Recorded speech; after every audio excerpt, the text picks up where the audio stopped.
Their mission is to patrol and protect the borders of Italy, including the maritime ones. But for a few years now, it goes well beyond that. The Guardia di Finanza is at the forefront of the rescue operations of migrants making journeys across the Mediterranean Sea.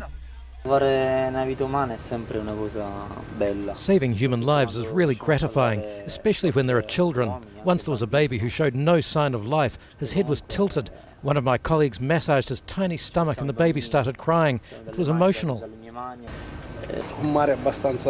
When the sea is rough, we have to keep them calm, bring them on board as quickly as possible.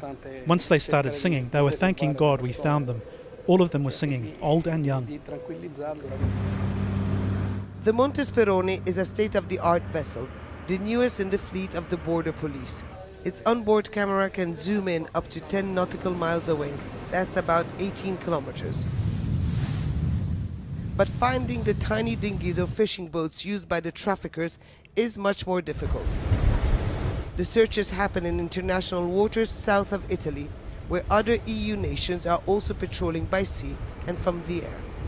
This is a ship of the British Royal Navy. We're about 24 nautical miles off the coast of Libya in front of the Tripoli area.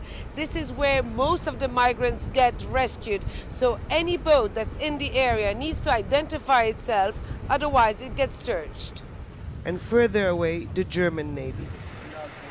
It's carrying out a rescue. See the little white dinghy on the screen?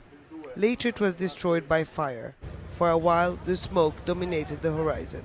They are all part of the recently established Triton mission.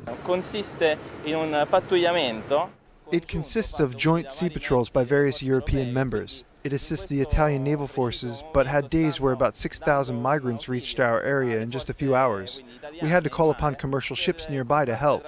There are no borders in the sea, so if there are lives to be saved, we will go wherever they are, even beyond the Triton area. Beyond is the area in bright blue on this map, dubbed Mare Sicuro or Safe Area. Here, the Italians are in charge of coordinating all search and rescue operations. It's here that we saw the crew rescue nearly 250 people in little more than an hour just a few days ago, thousands more in the past. And while the EU politicians mull over how to deal with the never-ending influx, unsung heroes like the Monte Speroni crew continue to comb the sea in search of lives to save. Hoda Hamid, Al Jazeera, in the Mediterranean Sea.